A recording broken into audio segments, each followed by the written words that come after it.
Olá, meninas. Sejam Olá. bem-vindas. A gente está hoje aqui com a Larissa Fotti e a Catarina Pizzetta.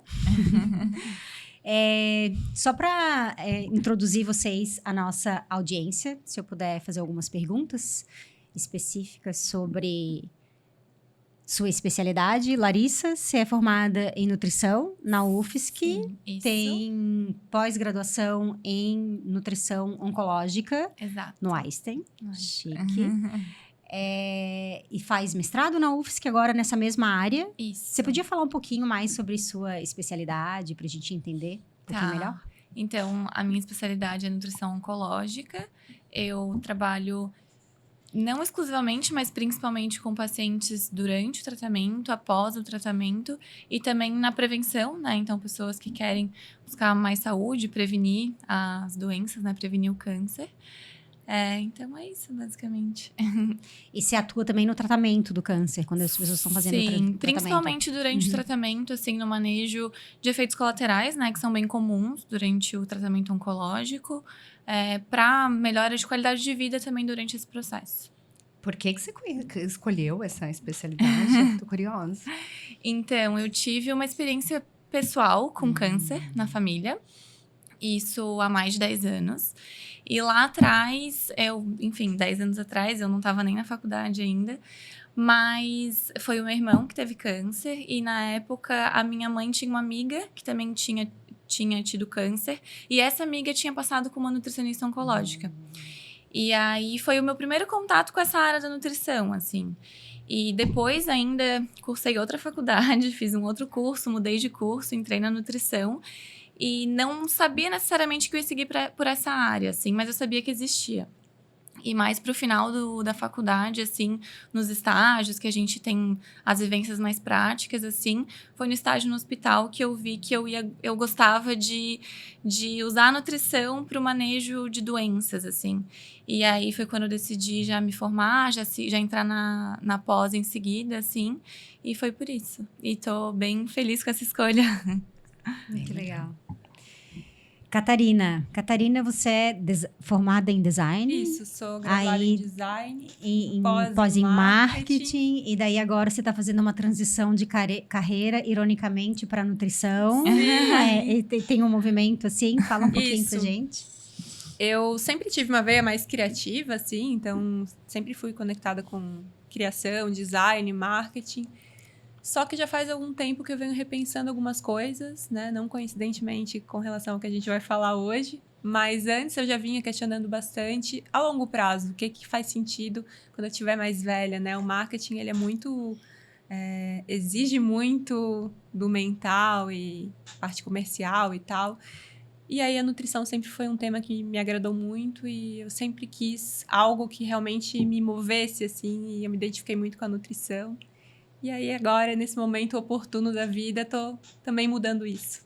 E fiz essa nova escolha. E tô bem feliz.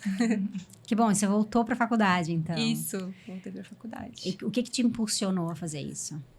Bom, eu tive essa experiência agora, né, de ter passado por um câncer de mama há menos de um ano. E já era uma decisão que eu queria ter feito, né, de começar, mas aí a gente fica segurando, assim, poxa, mais uma faculdade, passar por tudo de novo. E aí, depois de passar por essa experiência, eu entendi na prática que não existe a melhor hora do que agora, né? Agora é tudo que a gente tem. E aí, fiz essa transição de carreira, ela já era uma ideia que você tinha antes do diagnóstico? Sim, ela já vem se desenhando um pouco, assim, já há algum tempo. Eu trabalhava na indústria, trabalhava em empresas. E aí chegou um ponto que eu tive alguns sintomas de burnout, assim, cheguei um dia para trabalhar, abri o computador, a tela do computador derretia na minha frente, eu não conseguia ler. Eu falei, alguma coisa tá errado, né? Eu sempre fui de dar 150% de mim nos lugares onde eu passei. Por isso o burnout. E aí, nisso eu já fui começando uma transição. Então, saí do universo corporativo, comecei a trabalhar por conta, como autônoma. E aí já desacelerando um pouco esse ritmo, mas ainda faltava alguma coisa, assim, ainda não estava onde eu queria estar. E a nutrição é algo que eu sempre gostei, tenho algumas amigas, como a Lari, que são nutricionistas e sempre me brilhou muito os olhos para a área da saúde também. Acho que depois de rolou uma mudança na minha vida e que eu passei de ser só criativa e passei a me interessar um pouco mais pela área da saúde, mas também não faria uma medicina, então... Sabe que Foi eu uma escolha li legal. recentemente uma coisa que eu achei muito interessante. Eu amo o tema transição, acho espetacular. Transição de carreira, de vida, de qualquer hormonal. A gente fala bastante. Bom, a gente tá na fase, né? A gente tá de nessa falar sobre fase, o então. assunto. E aí eu li um negócio muito bonito que é a diferença entre mudança e transição. E mudança é aquilo que acontece fora da gente, né? Então, por exemplo, uma doença que vem e impacta, ou uma mudança de cidade. A transição é quando a gente aproveita esses momentos de crise, seja lá o que for, para mudar internamente. Você sente que é isso que aconteceu com você? Aconteceu alguma coisa fora no sentido, era no seu corpo, mas não foi você que planejou, não foi você que fez aquilo. E isso te levou a fazer essa transição interna mais rapidamente? Com certeza, acho que foi um empurrão, assim. A vontade já existia. E ter vivenciado isso, que é algo tão intenso, né? É um processo que tu não tem como estar em outro lugar com a cabeça, em outro lugar, e olhar para outra pessoa que não seja você mesma. Então, nisso tudo, a gente passa ali por todas as áreas da vida, vivencia mentalmente, espiritualmente, tudo que tá acontecendo, e aí não tinha outro caminho a não ser, cara, eu preciso viver minha vida da melhor forma possível e me ouvir e buscar as coisas que eu quero mudar em mim e na minha vida, nas escolhas que eu venho tendo, para que eu vivencie o melhor, experiencie o melhor do que a vida tem para me dar, né? Que o momento é agora, é tudo que a gente tem, né? A gente tem essa sensação de falsa segurança, de falso controle das coisas. E a gente pode atravessar a rua, sofrer um acidente, pode acontecer qualquer coisa, e aí de um dia para a noite a gente não tem mais essa segurança, né? Então, ter passado pelo processo da doença me fez ter ainda mais certeza de que a gente não tem controle de nada, de que não existe a melhor hora. E se, por um lado, eu vou ter que viver tendo um controle, fazendo exames, monitorando essa questão, né, de uma possível, que não vai acontecer, volta da doença, isso gera um medo, eu morro de medo disso, cada vez que eu vou entrar numa clínica para fazer exame. Mas, por outro lado, eu estava refletindo, assim, isso, por um lado, é bom porque me coloca mais alerta com as coisas da vida, mais próxima, assim, de realmente prestar atenção no que está acontecendo e nas escolhas que eu estou fazendo, né? E aí, assim como conviver com esse monitoramento da doença é conviver com o medo, também é ter essa proximidade da finitude e da sensibilidade que é a vida, né? Então, se eu tivesse não passado por isso, talvez eu não teria começado a faculdade, estaria ali empurrando com a barriga, abraçando projetos e tal, mas sem realmente fazer a mudança que eu já sentia que eu queria fazer. E aí, esse processo intenso me deu um empurrãozinho que faltava, assim. Respondi? Super. Lari, como é para ti acompanhar pacientes que estão passando por esse processo de medo, redescobertas, vulnerabilidade muito à flor da pele, né? Eu acho que eu nunca passei por nenhum tratamento desse tipo, mas é como se você levasse, como se acordasse para ver a vida como ela é, né? Sentir na pele a nossa vulnerabilidade, as incertezas, essa natureza desse medo de eu não sei como as coisas vão ser amanhã, eu não sei o que pode acontecer quando eu atravessar a rua, né? Como é para ti lidar com isso tudo tão aflorado nos seus pacientes? Eu digo que eu aprendo muito com os meus pacientes, inclusive aprendi muito com a Catarina, que não foi minha paciente, né, mas uma amiga muito próxima, assim. Eu digo que eu aprendo muito pela resiliência que eles têm e demonstram e acabam desenvolvendo, assim, ao longo do tratamento. Mas, ao mesmo tempo, também, como profissional, assim, eu tento olhar muito pelo lado positivo do trabalho que eu consigo fazer com eles, eventualmente, e esse retorno de que alguma coisa que eu falei ou que eu ajudei, eles aliviou algum sintoma ou trouxe algum conforto. Então, eu me apego mais nesse lado de que, apesar do paciente ele estar passando por uma situação delicada, difícil, de vulnerabilidade, eu tô conseguindo ajudar minimamente de alguma forma, nem que seja numa conversa, numa orientação, ou alguma coisa nesse sentido, assim. E, principalmente, eu tenho acompanhado até pessoas mais jovens que estão passando por um tratamento e que não se identificam tanto com aquele estereótipo, vamos dizer assim, do paciente oncológico, que é aquele paciente super fragilizado e que não pode fazer nada e que, enfim, não come, perde peso. E eu tenho acompanhado pacientes, a gente tem tentado mudar um pouco isso nessa área de que, apesar do paciente ele estar passando por um tratamento oncológico que é super desafiador, a vida dele não acabou ali, né? Ele ainda pode seguir fazendo atividade física, inclusive a gente sempre recomenda que continue, ele pode conseguir comer bem, ele pode ganhar massa muscular durante o tratamento. Então, tem várias coisas que é gratificante nesse sentido de conseguir ajudar a proporcionar a melhor qualidade de vida para o paciente. Então, eu acho que eu tento olhar por esse lado, assim, no lado da nutrição. E o papel da nutrição, da alimentação, no caso de alguém que está passando por um tratamento assim, qual que é a função? É só... só não, né? É amenizar sintomas do tratamento. Então, a alimentação tem esse papel. Ou também tem um papel de uma possível cura? Como é que você vê isso? Isso é um grande mito, assim. E às vezes até as pessoas me perguntam, tá, mas tu é nutricionista oncológica e tu não acredita que a nutrição cura o câncer? E não acredito porque não tem, né? Não tem nenhum alimento específico, não tem nada através da alimentação que possa curar o câncer, nem suplemento, enfim. Mas a nutrição, ela é a base para que o paciente ele passe pelo tratamento da melhor forma possível. Então, o que acontece, né, muitas vezes é que um paciente que não tem um acompanhamento nutricional, ele pode não conseguir se alimentar muito bem, sofrer muito com os efeitos colaterais e acabar tendo que postergar uma sessão de quimioterapia ou uma cirurgia, alguma coisa assim. Então, através da nutrição, a gente consegue fortalecer esse paciente no sentido de que ele não vai precisar... A gente não consegue garantir isso, né? Mas a gente tenta que, com um suporte nutricional adequado, o paciente ele não vai precisar interromper nenhuma sessão de tratamento e vai ter o melhor resultado possível daquele tratamento que foi previsto para ele, né? E além disso que eu comentei aqui da questão da atividade física, a gente tem cada vez mais visto que o paciente que tem uma boa composição corporal, ele também passa melhor pelo tratamento.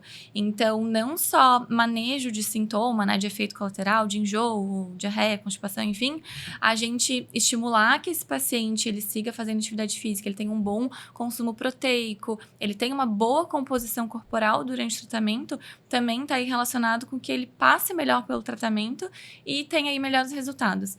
Então, o papel da nutrição não vai ser nunca passar um alimento específico que vai curar o câncer, um chá... Cúrcuma. Tudo isso. Inclusive, um outro papel muito importante da nutrição oncológica é orientar esses pacientes que recebem, né, a receita da vizinha, a indicação de não sei quem, para que não consumam nada que possa prejudicar o tratamento, inclusive. Porque... tem a própria cúrcuma que tu comentou, né? Pode interagir com alguns quimioterápicos, então a gente já sabe disso, assim. Tem alguns chás também que eles são metabolizados no fígado e a própria quimioterapia também é metabolizada no fígado, então pode sobrecarregar o fígado desses pacientes se consumirem, né, alguns suplementos, alguns chás, algumas coisas em específico. Então, mesmo aquela coisa mais natural, assim, né, que às vezes os pacientes chegam falando, tô consumindo tal coisa, o nosso papel também é orientar, né, fazer uma limpa, vamos dizer assim, nessa suplementação para que ele consuma só o que é realmente seguro. Então, tem esse lado de segurança alimentar também que a gente tem que priorizar durante o tratamento. Então, tem todas essas... Existe um protocolo para diferentes tipos de cânceres ou é uma coisa mais geral, assim, não necessariamente voltado para o tratamento? É mais geral, assim, até quando a gente fala em a melhor dieta para o paciente oncológico, para o câncer, tanto para prevenção quanto durante o tratamento, a gente tem que a dieta do padrão mediterrâneo, né? Que é uma dieta que a gente, para várias coisas, ela tem sido apontada como um padrão alimentar interessante, por ser rica em fibras, antioxidantes, enfim, várias questões nesse sentido. Então, a gente usa isso como norte, assim, para direcionar algumas condutas. Mas tem coisas muito específicas de cada tipo de câncer, né? Então, até o próprio câncer de mama, né? Ele é um tipo de câncer que muitas vezes o tratamento, ele é diferente dos do padrão, assim, porque ele envolve, às vezes a quimioterapia envolve ganho de peso. E tem outros tratamentos que normalmente os pacientes perdem mais peso, né? Então, no tratamento do câncer de mama, já é uma coisa que a gente tem um pouco mais de atenção para que essas mulheres, que a gente consiga controlar o ganho de peso dessas mulheres durante o tratamento, que também vai ser prejudicial a longo prazo. Então, tem particularidades de cada tipo de câncer, mas não tem um protocolo e também tem a individualidade de cada paciente. Então, de rotina, de efeitos colaterais, de tudo isso que a gente leva em consideração. É uma dieta basicamente anti-inflamatória? Sim, a gente preconiza, sim, ter alimentos mais anti-inflamatórios, até porque o câncer, ele é uma doença inflamatória e o tratamento, ele gera uma inflamação a mais no organismo, né? Então, a gente usa alimentação com um padrão mais anti-inflamatório, e também com antioxidantes naturais, que vão, né, das frutas, dos vegetais, enfim. A gente só nunca recomenda a suplementação de antioxidantes, por exemplo, que é algo que também pode interferir no tratamento. Então, mas a base seria, assim, uma alimentação mais limpa, né? Com base em comida de verdade, né? Que não precisa necessariamente, não precisa restringir carboidrato, não precisa fazer nenhuma restrição alimentar, não precisa cortar leite, glúten, nada disso precisa ser feito no tratamento oncológico, né? Salvo exceções. Mas é um padrão de comida de verdade, reduzir ultraprocessados, é a base da alimentação saudável e aí com alguns ajustes específicos para cada paciente. E você vai seguir esse caminho também, Ká? Não. Não? Não necessariamente, não sei. Não vou dizer com certeza não, mas a princípio não. Eu me interesso muito com a relação da saúde mental e a nutrição. Então, o que a gente pode colocar para dentro, quais escolhas que a gente pode fazer para minimizar não só o câncer, mas tantas doenças crônicas que estão aumentando, né, bastante hoje. Então, ainda estou começando essa nova trajetória, mas um dos assuntos que me interessa muito é isso. Também a relação do intestino com muitas doenças é uma coisa que também me interessa bastante, mas nada decidido ainda com relação a isso. A gente se contar um pouquinho sobre como foi, né, ter o processo de descoberta, o quão rápido você conseguiu, ainda bem, fazer a cirurgia, o tratamento. Acho que você passou, digamos, bem pelo furacão, né? Sim. Você passou super bem pelo furacão. Você consegue atribuir de alguma forma a alimentação, a atividade física, o fato de você, talvez, ter conseguido praticar yoga durante todo o tratamento, né? Mesmo pós-químio, você considera que isso tenha sido um fator determinante para o sucesso do teu tratamento? Com certeza. Começando com relação à parte da yoga, né? Nossa prática de yoga, que é uma prática de Ashtanga, que é uma prática diária, nos coloca numa proximidade muito íntima com o nosso corpo e com as sensações do nosso corpo. Então, às vezes, se a gente comer uma pizza no dia anterior, no dia seguinte da prática, a gente já sente algo diferente. Então, no meu caso, eu não tive dor, não tive um sintoma específico que pudesse me despertar esse alerta. Foi simplesmente eu senti que algo estranho estava acontecendo no meu corpo. E aí, através de autoexame, eu descobri uma bolinha. E aí, fui fazer o exame e realmente era... né, tive o diagnóstico de câncer de mama. Você tinha, desculpa te interromper, você tinha esse hábito de fazer autoexame?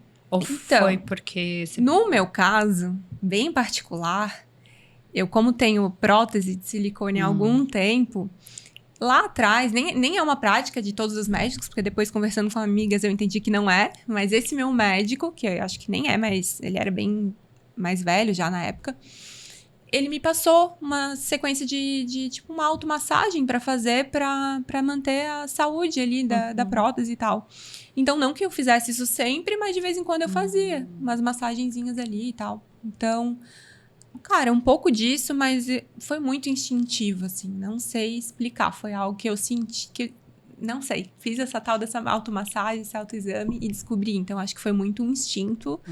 E essa conexão com o corpo, assim. E falando de como eu passei bem, relativamente bem, né? Sim. Porque esse tratamento, ele vira tua vida, teu corpo, tudo de cabeça para baixo, assim. Uma das principais coisas é a parte hormonal. Então, eu fiquei ali durante e pós-tratamento 8 meses de menopausa. Então, assim, fora todos os efeitos colaterais e tal. Então, eu passei bem, porque dentro de tudo que pode acontecer, nada aconteceu comigo, no sentido de náusea, perda de peso, deixar de comer, o enjoo de não querer comer certas coisas. A médica falou, olha, nem passa perto da cozinha, não cozinha nada. Se alguém estiver cozinhando, fica no quarto, só vai para comer. E nada disso aconteceu comigo, assim. Eu não tive nenhum tipo de problema com relação à alimentação ou com relação a esse tipo de consequência que é mais pesada no tratamento, porque como a Lari trouxe, se você não está conseguindo se alimentar, ou se está alterando muito ali alguns parâmetros, você precisa adiar o tratamento. E aí isso é muito complicado. Então, eu atribuo esse passar bem a todos os hábitos e escolhas saudáveis que eu já tinha na vida. Então, já prezava a qualidade de sono, de alimentação, de atividade física.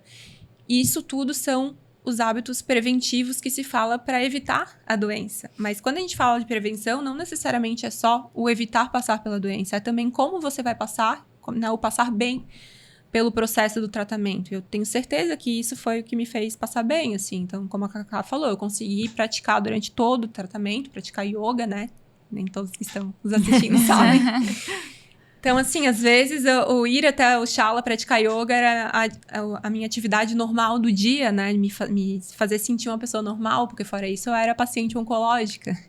E o ir até lá era um esforço gigantesco, né? Então, assim, a força nas articulações, todos os efeitos colaterais que tem até a própria menopausa eu tive, né? De dores nas pernas e, assim, uma série de coisas, mas eu com certeza atribuo escolhas de vida saudáveis, como alimentação, sono, atividade física, me ajudaram a fazer passar bem por isso. E acho que o principal de tudo é a cabeça, né? Porque é uma luta gigantesca, assim.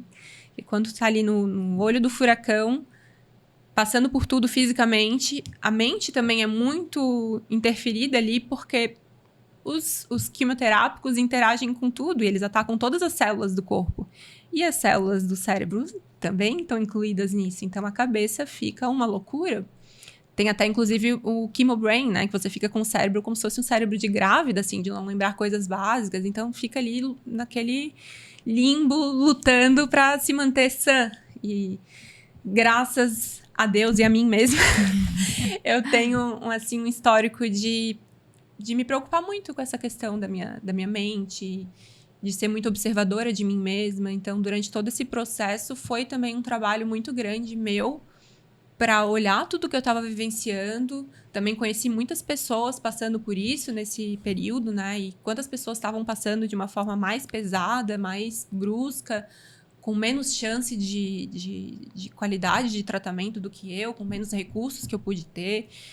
Então, isso tudo foi me ajudando a olhar para a minha trajetória, assim, ser grata, conseguir passar bem e olhar para onde eu queria chegar, né? Então, um dos pontos importantes também é que quando eu sentei ali, né, naqueles piores dias da vida que eu sentei no consultório médico, a minha preocupação não era só me livrar da doença.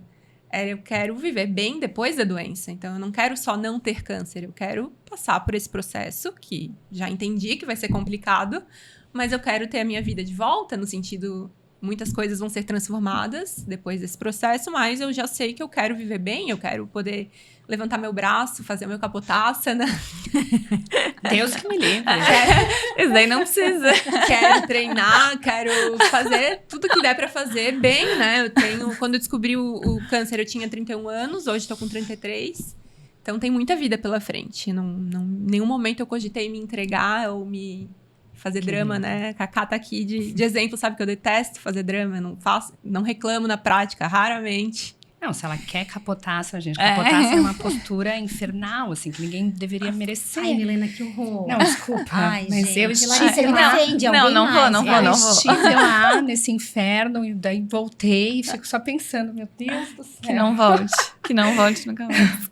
Mas, Catarina, interessante porque você tinha 31 anos quando você descobriu e você tinha um estilo de vida super saudável, né? Eu acho que é meio perigoso essa indústria hoje do wellness, do estilo de vida, que parece vender para as pessoas que se você tem isso, você vai evitar qualquer tipo de doença, Intocável, sofrimento né? físico. Nossa, pronto, né? Agora eu tô garantida. Ou suplementações, e O mantém que os envolve níveis tudo isso, de... né? Sim, um estilo de vida perfeito, instagramável, sabe? As pessoas ficam achando que elas, então, vão virar, né, superwoman e vão evitar tudo.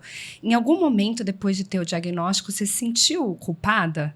Assim, o que eu fiz de errado? Como é que eu atraí essa doença? Rolou isso?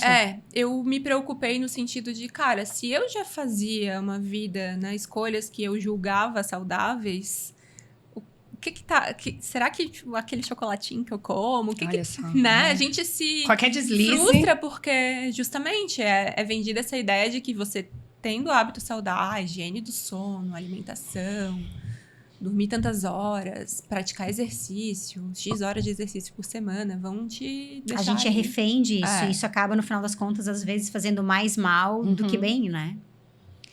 E essa questão da idade, né? O câncer de mama jamais passou pela minha cabeça, não tenho histórico familiar, não tenho nada que pudesse me levar a esse caminho até então. E não é divulgado, né? E como a Lari falou, ela deve estar tendo muitas pacientes jovens no consultório e, além disso, aquelas que são subnotificadas. Porque o que acontece com a paciente jovem? A gente tem o metabolismo muito acelerado. Eu lembro, vagamente. Então, Bem vagamente. então, assim, isso serve pro bom e pro não tão bom no caso de uma doença como essa. Que ela tá Sim. totalmente relacionada à multiplicação das células. Então... É mais perigoso quando é jovem, bom, é a isso? Lari pode falar mais tecnicamente depois sobre Sim. isso.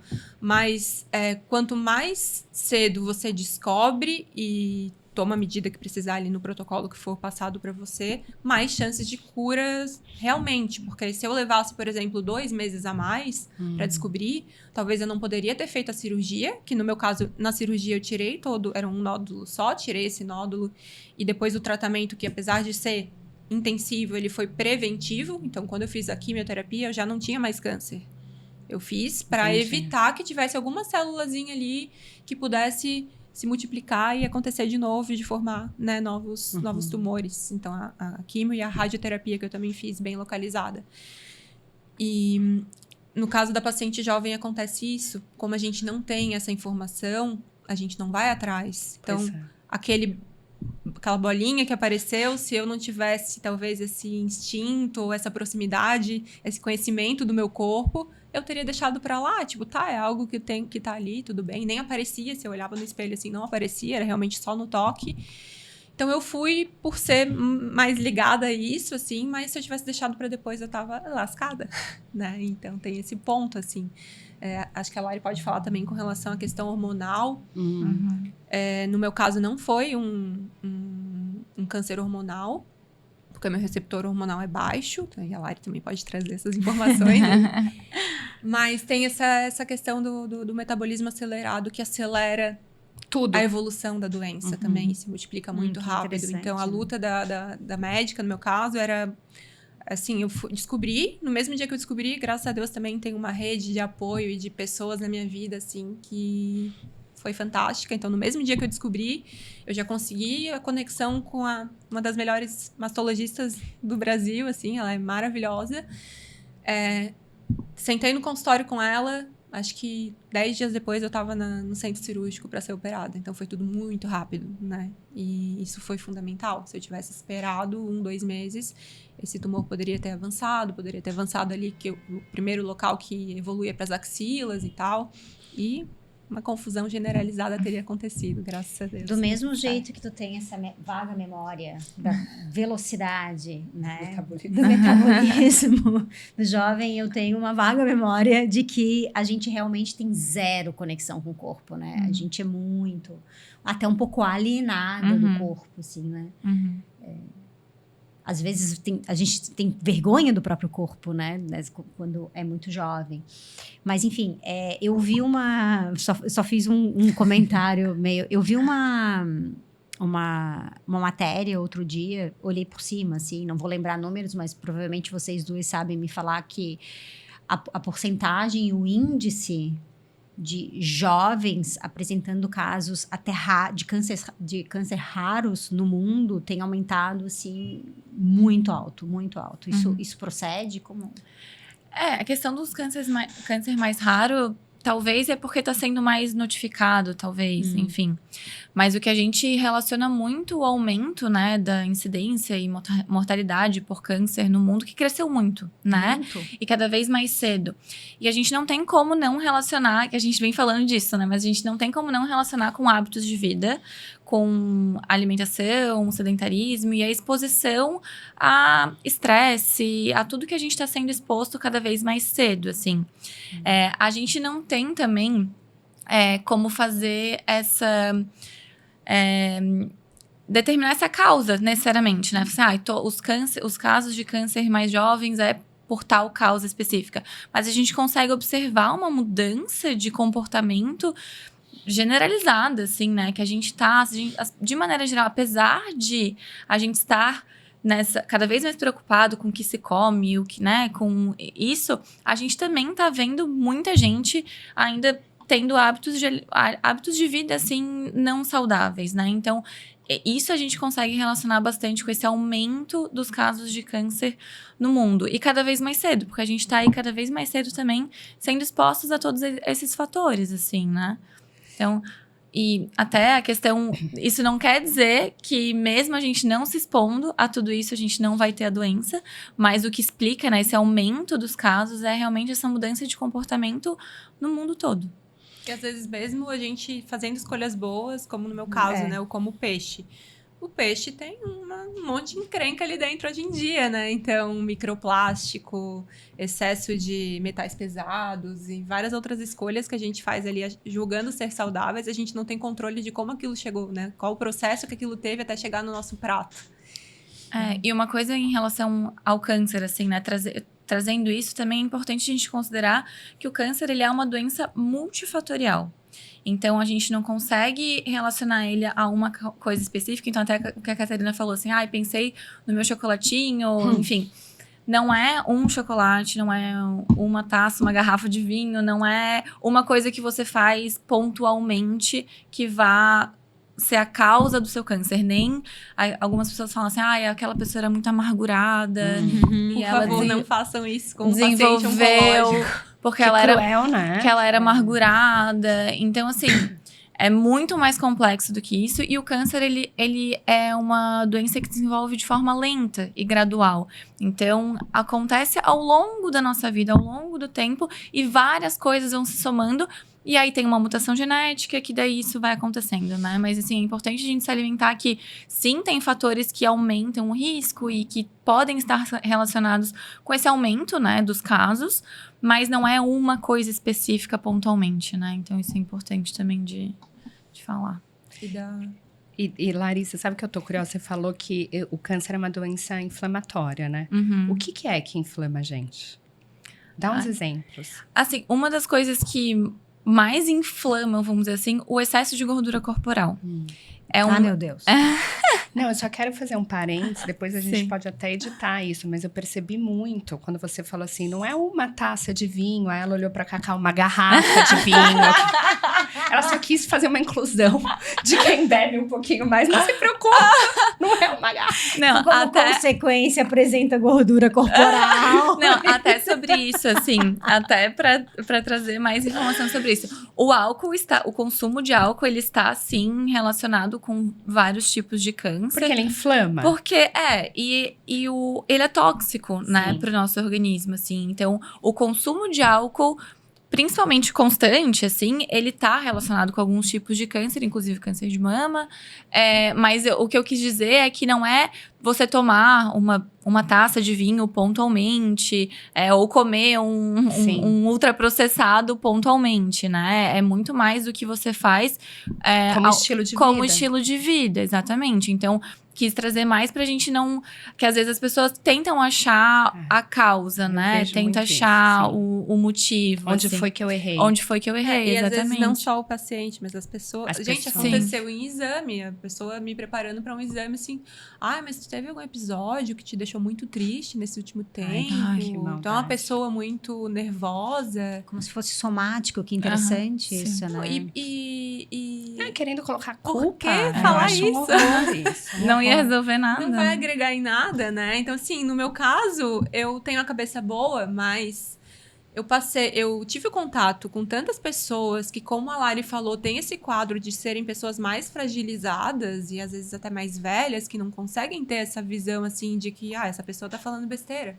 Às vezes a pessoa vai levar aquilo pra ela e vai internalizar aquilo, e isso, sim, vai prejudicar o processo do tratamento dela, porque ao invés de ela adotar uma postura de, cara, eu vou passar por isso, vou fazer o que precisar ser feito, isso foi algo que aconteceu, mas vamos resolver, a pessoa vai internalizar aquilo e vai achar, não, eu mereci isso, eu sou uma pessoa É uma ruim, punição, né?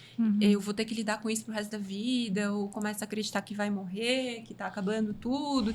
Então, assim, não façam isso com um paciente, porque você não sabe o que a pessoa tá passando ali, como que ela... Quais condições ela tem de absorver aquela informação, né? Então, se pessoas do meio da saúde me falaram isso, só imagina quem não é da área e que tem crenças, né, populares. Como o câncer, ele é uma palavra que assusta, a gente não busca muita informação, né? A gente ouve a palavra câncer, a gente já dá 3 passos para trás. E ele é quase como uma sentença, né? Acho que hoje a gente está tendo mais informação e eu passei a olhar um pouco mais para isso agora, mas até então a palavra câncer assusta muito, né? Então eu vejo até pelas pessoas à minha volta, eu falava assim, a pessoa, nossa, sabe? E aí, depois que tu tá vivenciando, cara, é uma coisa que eu tô passando. Poderia ter sido, como eu falei, um acidente, um trauma feio, sei lá, na perna, no braço, que eu precisasse ficar meses no hospital. Seria um tratamento também. Eu passei por um tratamento. Então, assim, acho que é legal desmistificar um pouco também. Até... Tá na hora de desmistificar, né? Hoje em dia, a gente já tem tantos casos... Acho que a gente já tem tanto acesso à informação e tantos casos próximos que tá na hora da gente desmistificar e tratar com um pouquinho mais de não sei, de naturalidade, mas até com um pouco mais de acolhimento, assim, entender que faz parte, né? E para quem tem qualquer questão no corpo, adotar essa postura de, cara, eu vou ver o que é, né? Não deixa para depois e não se... Porque a pessoa, às vezes, com medo da possibilidade, ela não vai ver. E aí é a pior coisa, né? O não ir ver, pode ser que depois aquilo venha com muita força e aí as tuas chances, as tuas alternativas se esgotem. Você não tem escolhas, né? No meu caso, eu tive escolhas. Eu pude ter tempo de operar antes de ter um tratamento mais agressivo. Se eu tivesse esperado 2, 3 meses, eu teria que partir para outros procedimentos que seriam muito mais difíceis, até mais caros. Então, quanto antes a gente vai tirar a dúvida daquilo que está incomodando, não necessariamente algo que possa ser câncer, mas qualquer questão de saúde, é muito importante que a gente vá atrás. E até falando com relação a essa coisa das mulheres jovens, agora acho legal trazer que agora em setembro foi aprovada uma lei que as mulheres a partir de 40 anos de idade, elas têm direito a fazer a mamografia pelo SUS, que até então era a partir dos 50, então esse número está diminuindo, mas ainda está diminuindo lentamente, né? Então, eu tive contato com várias meninas ali de 20 e poucos a 30 e poucos anos que estão passando por esse processo, então ainda são muito subnotificadas, assim, dentro desses dados maiores e as medidas, elas são um pouco mais lentas do que a velocidade que os casos estão surgindo. Então, é muito importante que a gente esteja atento, às pessoas próximas, né, amigas, familiares, para poder trazer essa informação. Porque, como eu estava falando, assim, câncer é uma coisa que assusta e a gente não quer lidar. Então, e aí o não querer lidar, às vezes a gente deixa de ter uma possibilidade ou de proporcionar para uma amiga, para uma familiar, com que ela consiga resolver essa situação e tenha uma vida com qualidade, né? Eu agora até corredora eu sou. Eu só queria complementar o que tu falou da questão o que é uma dieta anti-inflamatória, porque eu acho que isso é bem importante desmistificar algumas coisas também, porque os pacientes, eles já chegam com essa questão de, o glúten inflama, o leite inflama, o que eu tenho que fazer para ter uma dieta anti-inflamatória? O vinho inflama. E basicamente, assim, a dieta anti-inflamatória é isso, assim, né? Uma dieta que ela seja a base de vegetais, de alimentos integrais. A gente tem que cuidar muito, tu comentou da microbiota intestinal também, porque na nossa microbiota a gente produz metabólitos que eles têm ação anti-inflamatória no nosso organismo também. Então, a gente cuidar da nossa microbiota intestinal é a base, assim, para prevenir o processo inflamatório do nosso corpo. Tem a questão do excesso da gordura corporal, que ela é inflamatória. Então, Ela olhou pra mim. então manter... Não olhei não. Desculpa. Manter o peso... Se manter num peso saudável, não só pela questão estética, mas manter um peso saudável é uma forma também da gente manter o nosso corpo mais desinflamado, né? E aí não é a desinflamação, né? Não é fazer um protocolo, não é shot de cúrcuma, não é nada disso, assim. É mais esses hábitos. E aí evitar o excesso de alimentos industrializados, né? O que a gente também sempre já sabe que é a dieta mais saudável, mas é importante, assim, a gente trazer isso. Larissa, te pegar um gancho nisso. Há um tempo atrás, talvez até atualmente, fora da nossa bolha, assim, as pessoas procuram nutricionista quando elas querem emagrecer. É bem relacionado a uma coisa estética até hoje. Eu, inclusive, tenho muitas amigas nutricionistas que reclamam disso. Então, eu não aguento mais atender pessoas que querem uma solução mágica para emagrecer. E você falou um pouco que você atua muito com prevenção. Você acha que está mudando o comportamento? As pessoas estão realmente buscando saúde na alimentação e dissociando isso só de uma coisa estética? Tem mudado um pouco, assim. Como eu tenho focado mais na área de atender paciente oncológico, enfim, acabo que não chega tanto para mim esses pacientes que iriam querer só emagrecimento, vamos dizer assim. Mas até por atender conhecidos, amigas, assim, que me buscaram, que daí não é pela questão oncológica, mas porque queriam melhorar a alimentação e sim com fins estéticos, de alguma forma, mas muitas já chegam assim, não, eu quero mais saúde, eu quero melhorar minha alimentação porque eu sei que isso é importante, assim.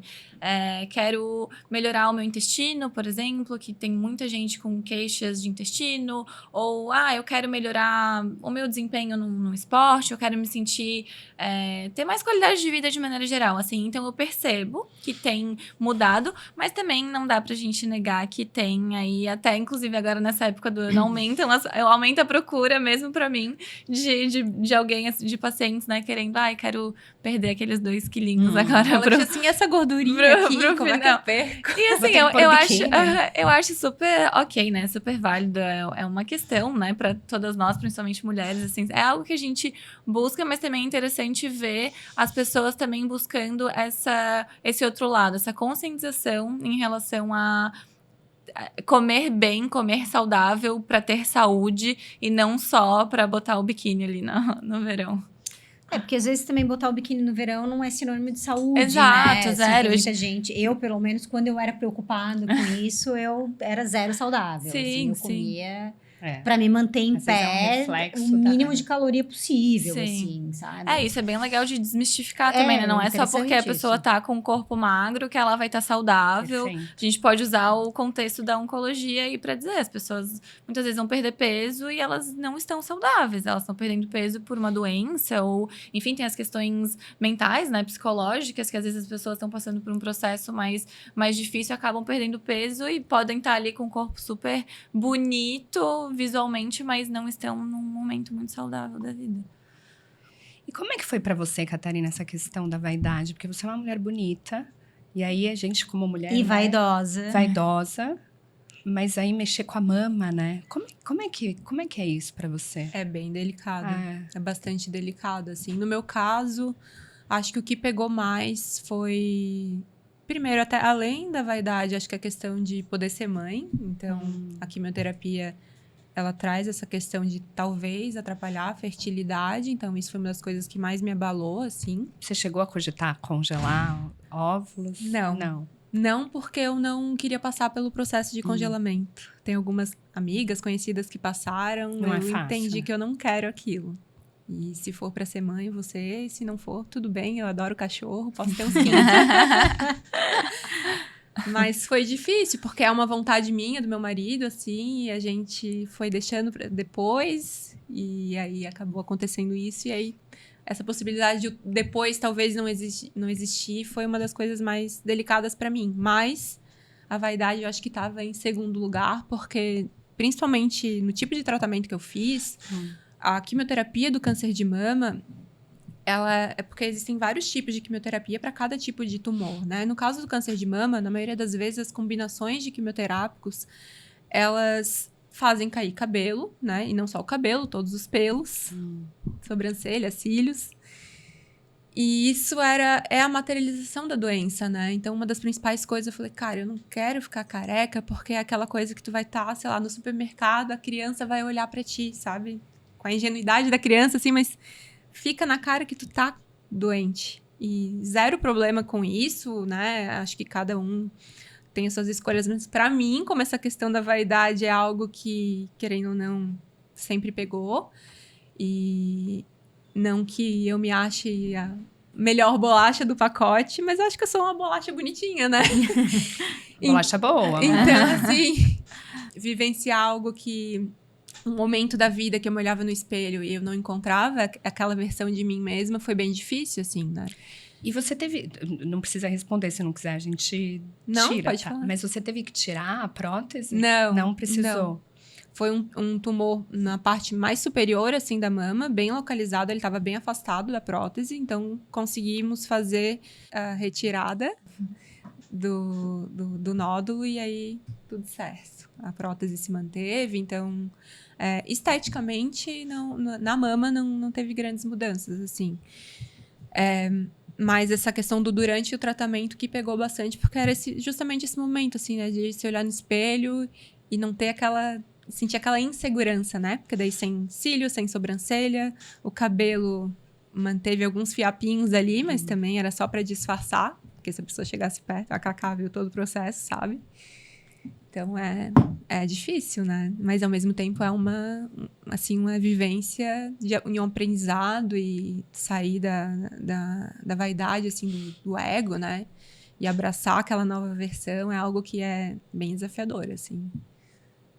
Mas é difícil. Eu não consegui desapegar. Eu acho que tem gente que consegue. Eu tenho várias amigas que falam, ai, pelo amor de Deus, teu rosto, teu olho, raspa esse cabelo que tá tudo certo. Não, pra mim... Graças a Deus que tem hoje essas tecnologias, né? Que eu pude fazer um tratamento, até legal falar, porque muita gente não sabe que existe, que é uma touca de congelamento, que, assim, teve uma certa... preservou uma certa quantidade. É uma touca de congelamento capilar que mantém o couro cabeludo numa temperatura negativa, não lembro exatamente qual. Porque como a quimioterapia ataca todas as células do corpo instantaneamente, você congelando o couro cabeludo, você está preservando aquelas células para que elas não sejam atacadas tão agressivamente. Então, isso preserva um pouco a queda. Só que, assim, são 5h30 com uma touca congelando a tua cabeça. Sério? Gente! Então, eu precisava colocar ela, tipo, 1h... Não, acho que era meia hora antes de começar o tratamento. E daí era 3 horas e pouco de aplicação da quimioterapia. E depois eu tinha que ficar mais 1 hora ou 1h30. Então, eu sei que no total dava umas 5h30 com aquela touca congelando a cabeça. Então, assim, a vaidade custou caro. Mas não me arrependo porque... eu consegui disfarçar, né? Eu consegui me sentir normal. Acho que essa é a questão, assim. Eu tenho... talvez aí seja algo que eu ainda precise trabalhar na vida, mas eu tenho uma questão com o drama. Eu não gosto de ser dramática. Eu não gosto de passar aquela coisa tipo, estou doente, estou sofrendo. Por favor, todos olhem pra mim. Não, eu queria, naquele momento, passar despercebida, assim. Você não queria se sentir exposta. Exatamente. Até porque... muitas vezes eu não conseguia nem conversar direito com as pessoas. Eu queria ficar ali no meu cantinho, só sentindo o que tinha que sentir. Não queria dar explicações. E aí, o fato de você estar sem cabelo... escancara, né? A pessoa faz a pergunta, né? E aí, eu não tava afim de responder naquele momento. Então, agora que passou, super tranquilo. Pode fazer qualquer pergunta que tá tudo bem. Mas Tá até no podcast. diante das câmeras. Mas isso. Qual foi a maior lição que você tirou disso tudo, Ká? É difícil a maior, mas eu acho que eu tô muito mais empática Porque assim como muitas pessoas falaram pra mim, nossa, nem parecia que tu tava passando por aquilo, nem sabia, ou que vieram saber depois, assim, nossa, nem imaginei, te vi, achei normal. A gente nunca sabe o que as pessoas estão passando. Então, isso é uma das principais coisas, assim. E mesmo diante de um tratamento desse, né? Eu vi que aquela situação que eu tava vivendo, que era tão extrema, que foi a pior situação da minha vida, da vida da minha mãe, do meu marido, do meu pai, do meu irmão, enfim, era nada perto de outras situações que a gente teve acesso e que estão acontecendo agora com várias pessoas. E cada pessoa tem a sua coisa ali que é difícil de lidar. Então, às vezes, a gente diminui o problema do outro e a gente nunca sabe o que a pessoa está passando e o que a cabeça da pessoa está fazendo ela passar. Porque, às vezes, está tudo bem e a nossa mente é capaz de transformar, maximizar coisas mínimas e minimizar coisas máximas, né? Então, acho que uma das principais coisas foi isso do olhar para o outro e julgar menos e ter mais esse acolhimento pelas coisas dos outros, né? Até pelas queixas, que às vezes tu olha assim e fala, ai meu Deus, que drama desnecessário, mas para aquela pessoa é um drama válido, sabe? Então, acho que isso. E falando de mim para mim mesma, assim, que mudou na minha visão para minha vida é de não me deixar para depois. Eu acho que eu sempre tive esse olhar de cuidar do outro, de me preocupar, de querer... Ai, poxa, sei lá, meus pais, meus irmãos, meu marido. Ai, faz isso, faz aquilo, que vai ser melhor pra ti. Querer melhorar a vida dos outros. Eu passei a me colocar, ser egoísta nesse ponto, né? Então, por um lado, ser mais empática com a dor dos outros. E, por outro, não ter peso na consciência de ser egoísta quando precisa ser. E de saber dizer não. E de saber dizer sim pra mim. Quando é pra dizer sim pra mim, assim. Nas escolhas... nos movimentos da vida, acho que é isso. Lindo. E é muito interessante isso, porque é muita prepotência da nossa parte achar que a gente sabe o que é melhor pro outro, né? Quando a gente mal sabe o que o outro tá vivendo, mesmo que seja uma pessoa tão próxima da gente, né? A gente, assim, não consegue... A gente não sabe o que a pessoa lá dentro tá vivendo. Então, assim, é muita prepotência da nossa parte deixar a gente de lado para cuidar dos outros, né? É muito doido isso, né? Mas a gente só consegue ver quando, de fato, se depara com uma situação dessa. Eu passei assim, por né? uma Porque situação que eu não tinha não outra tinha outra alternativa. escolha. Eu tinha pouca força e a força que eu tinha, ela precisava ser concentrada totalmente, direcionada totalmente para mim. E na maioria das vezes, assim, no momento em que você passa no momento em que você inverte, passa a olhar para si mesmo, né? E passa por um processo que é doloroso, que vai ter drama que é real, mas vai ter drama que tá na tua cabeça, e mesmo que ele esteja na tua cabeça, ele é genuíno, porque você tá vivendo aquilo, né? Mesmo que seja... Eu gosto de pensar que, assim, não importa se a dor é imaginária, né? Ela é, porque ela tá ali dentro de alguma forma. Então... a pessoa que está próxima e está vendo você fazendo esse processo de autocuidado e você passando por esse processo de transformação e tendo toda essa resiliência, essa força para sair da melhor forma possível do olho do furacão, às vezes você consegue ajudar mais ela do que tentando ajudar ela, né? Sendo uma inspiração, do que de fato tentando fazer com que ela faça alguma coisa que ela não consegue ver. Né? Então, assim, eu vejo muito isso, assim, às vezes é muito... não é como a gente quer que as pessoas sejam melhores, né? Mas como eu posso ser melhor para que eu inspire outras pessoas. Sim. Né? É um caminho um pouco inverso, assim, né? E muito relacionado a esse autocuidado que, de fato, deveria ser uma obrigação nossa, né? Como é que eu vou cuidar da outra pessoa se eu não estou cuidando de mim, sabe? E um outro aprendizado bem intenso também é que eu sempre me considerei uma pessoa forte, sempre fui referência de várias coisas, de dar suporte para outras pessoas, para família, para amigos. Só que eu aprendi uma nova vertente da força durante esse processo, assim. Então, ser forte não é você ser aquela rocha, né? Então, eu precisei me permitir não ser tão forte da forma como eu conhecia. E aprendi outros caminhos para ser forte. Então, às vezes, você ser vulnerável, você conseguir falar o que realmente está sentindo, pedir ajuda, né? Não se fechar. Eu acho que eu tenho, talvez, um pouco essa característica de quando estou passando por uma dificuldade, eu me distancio um pouco até eu resolver para depois eu voltar, porque as pessoas precisam me ver forte. E aí, nesse processo, eu aprendi que a força não necessariamente é rígida, né? A força, ela é flexível também. E quando você demonstra a sua fragilidade, você se demonstra sensível, você também está sendo forte e está demonstrando, dando espaço para que o outro se aproxime também, né? Acho que a gente que tem essa característica de ser resolutiva, de querer ajudar, de querer abraçar o mundo, às vezes não dá espaço para as pessoas poderem retribuir aquilo que a gente faz por elas. Então, eu tive essa oportunidade de baixar um pouco a guarda e me permitir receber. Foi muito especial e é algo que eu quero levar para a vida, assim. Que lindo. Também. Legal. Ô, Larissa, para a gente finalizar, se alguém estiver ouvindo a gente passando por uma situação parecida com a da Catarina, acabou de ter um diagnóstico, está no meio do tratamento, o que você recomenda? O que você diria para essa pessoa? De forma bem genérica, claro. Eu acho que se cercar de pessoas, de uma rede de apoio positiva, assim. Acho que isso faz muita diferença, que pode ser a família, podem ser os amigos. Acho que buscar esse apoio, assim, que é muito difícil enfrentar a doença sozinha, então se cercar de pessoas boas ao redor, assim. E eu acho que buscar também uma equipe de profissionais que vão te orientar para ter o melhor suporte, o melhor tratamento e orientar nas suas escolhas, assim. Porque eu acho que receber um diagnóstico de câncer, ao mesmo tempo que vem essas ideias das culpas, né? Do que eu fiz de errado, também surge muito essa ideia de que o que eu posso fazer agora para me livrar da doença. E aí, às vezes, as Pra pessoas... resolver, Pra né? resolver, exato. Então, as pessoas, às vezes, acabam indo por caminhos que não são os mais adequados, assim, de receitas, de suplementos, de, enfim, condutas que hoje em dia tem várias, né? Então, eu acho que é importante se cercar de pessoas que vão te apoiar e de profissionais que vão te orientar, assim, a ter um cuidado com base em ciência e que vá realmente ajudar no tratamento. Eu acho que seria isso.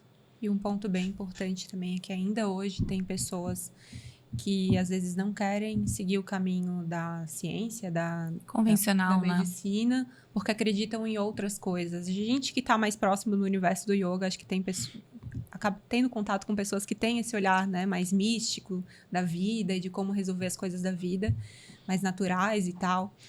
Então, assim, não desacredite das suas crenças, acho que é um recado que eu daria para essas pessoas, mas a gente tem a ciência, a gente tem a medicina, né? Não negligencia isso, porque pode custar muito caro para você e para as pessoas da sua volta, né? Então, às vezes, eu faço uma escolha por mim e tô sendo egoísta porque as outras pessoas vão sofrer por mim. Então, é muito importante que não negligencie essa parte.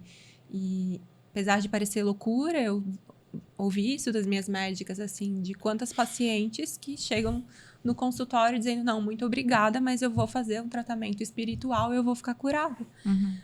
Então, assim, eu não desacredito disso. Eu também fiz tratamento espiritual, busquei outras alternativas que eu acredito, mas não deixei de fazer o acompanhamento e acreditar e confiar na ciência. Mas também, outro ponto importante é não se coloque vulnerável só na mão dos médicos. Tenha um papel ativo, né? Eu busquei ter isso, assim, de entender estudar, buscar o que vai acontecer comigo durante esse processo, o que esses medicamentos vão fazer com o meu corpo, como que vai ser o pós-doença, o que eu posso negociar, entendendo que eu sou uma paciente jovem com muita vida pela frente, com coisas que eu quero viver ainda, muitas coisas. E aí até é um ponto legal pra gente encerrar, eu sei que estamos encerrando, mas que minhas médicas trabalham muito nessa linha que se chama hoje advocacy, que é justamente você dar espaço para a paciente falar o que ela tem vontade, você entender quais necessidades daquela pessoa, além do diagnóstico, além de paciente, ela é uma pessoa. Indica suas médicas aqui para quem Sim, está ouvindo, vão com querer certeza. saber. Doutora Adriana Magalhães, doutora Daniela Zanon, depois a gente pode deixar ali no Instagram, se vocês quiserem.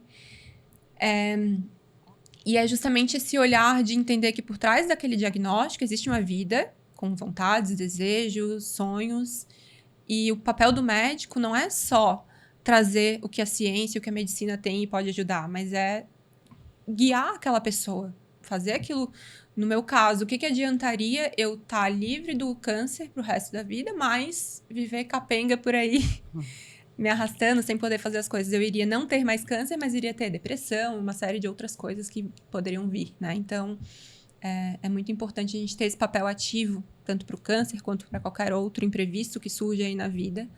Não terceirizar, né, a resolução das nossas coisas. Acho que isso é bem interessante e importante para quem possa precisar ouvir isso nesse momento. Sim, bem ou possa legal estar isso. passando por isso por aí. Também, se quiser, estiver me ouvindo, às vezes tem isso também, né? Eu, quando passei por isso, acabei buscando, às vezes, quem está passando por isso, pessoas jovens, buscando referências, né? E é difícil, porque as pessoas não falam muito. Então, até me coloco à disposição, né? Se alguém estiver precisando conversar, estiver passando por uma situação parecida, queira trocar alguma informação, eu estou aqui para poder ajudar também. Qual o seu arroba? Catarina Pizeta. Não, mas muito legal você ter... Eu te agradeço, assim, em nome do Bio até, de você estar aqui expondo a sua vulnerabilidade, porque eu acho que é isso, né? As pessoas têm medo dessa exposição e acham que elas têm que dar conta de resolver a doença. E se a gente não falar, talvez seja mais fácil. Então, obrigada por ter vindo aqui contar a sua história. Acho que tem muita gente que vai se beneficiar, né? E se inspirar e te procurar. Agora você vai virar o help. Como é que chama isso? Diz que Catarina. Diz que Catarina. Sim, e em vários aspectos, né? Acho que a Catarina trouxe coisas bem interessantes. O fato muita gente vai tomar banho fazendo um toque agora, porque eu acho que você trouxe isso como algo bem importante, né? E também essa questão da escuta do médico, né? A gente, às vezes, eles tomam a palavra deles, às vezes, ela tem um poder tão forte que a pessoa perde completamente o sentido até do que ela está sentindo, né? Então, assim, é importante a gente olhar tá, mas você está me dando esse remédio que é para dor tal, mas eu estou sentindo isso. Como você relaciona as coisas? Até fazer uma pergunta para fazer o médico refletir também, né? Ou a gente entender a conexão das coisas. Então, isso é muito legal, é muito importante, assim. E você, Larissa, obrigada. Muito bom ter nutricionistas que têm esse olhar, que se especializam, porque a gente precisa, de verdade, desse conhecimento. Então, eu sei que o seu propósito partiu de uma dor, né? Isso é muito comum, mas pra gente é muito bom ter pessoas como você, assim. Fico muito feliz. Parabéns pelo seu trabalho. Obrigada também pelo espaço, pelo convite. Fiquei muito feliz também. Qual o seu arroba? Larissa Forte Nutri. Muito obrigada. Obrigada, Eu agradeço meninas. vocês o Obrigada. espaço. Se eu Muito puder obrigada. contribuir, contem sempre comigo.